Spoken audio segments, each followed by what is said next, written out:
This is by no means a comprehensive list of stick-built versus manufactured homes, but manufactured homes may be harder to get financed.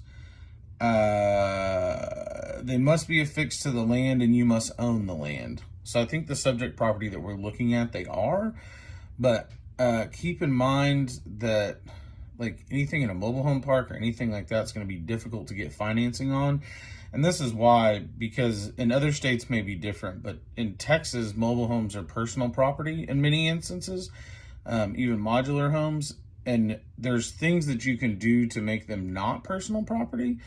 E.g., they need to be affixed to the land in a permanent way, no axles on site, the tongue removed, all of those types of things. And part of the reason for that is, a mobile home or a modular home kind of walks like a pier and beam without the piers or the beams. So you often have a thinner wood subfloor, which you would have in a pier and beam house as well. But just like in pier and beam houses where there's variances of quality and scope, there's even more variances on manufactured homes versus stick built, as far as the subfloor and how that crawl space is secured. Because like on a mobile home or modular home, it's going to be a skirt. And if that skirt has its integrity compromised, it can really start to affect the underside of that trailer. So you'll see manufactured homes that'll say things like well skirted,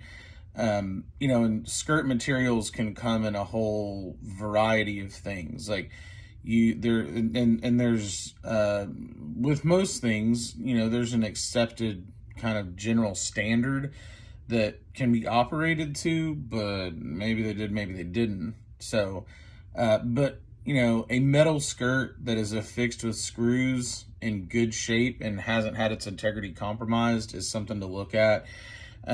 Other structures on site can help, remove that element of personal property, in an addition, add value to the manufactured home, because they're going to look at it as a whole. So what they don't want to do from a financing perspective, when you think about it from like a collateralization position, they don't want you to be able to just lift up that collateral and take it off somewhere. So most manufactured home loans, if it's personal property and it's not affixed to the ground, and there's of course some gray area there, but if you're outside of that gray area, like e.g. it's personal property, it's not going to be a conforming loan.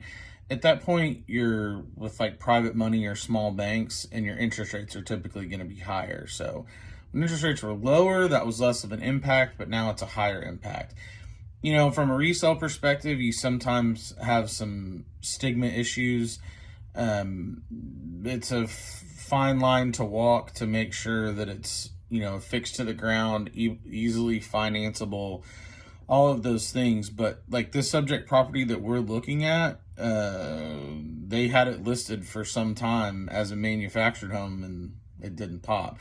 They've now switched it and they're calling it single family because it probably does meet the requirements of being single family. But if you look in the detail section, it's still showing as a manufactured home. So, and manufactured homes aren't necessarily bad. Manufactured and modular homes have become very popular, especially for cost of stick-built homes have increased significantly, but they can be harder to repair in some instances.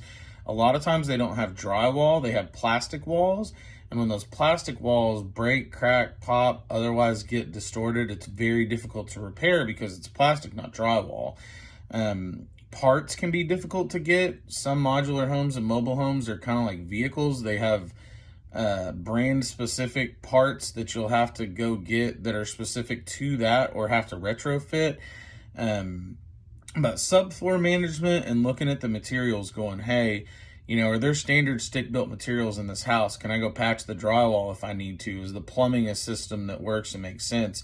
Can I call someone who's in a typical trade, or am I going to have to call a specialist that only knows manufactured homes or mobile homes? Like, those are all questions to look at. So there's your 5 minutes for the day.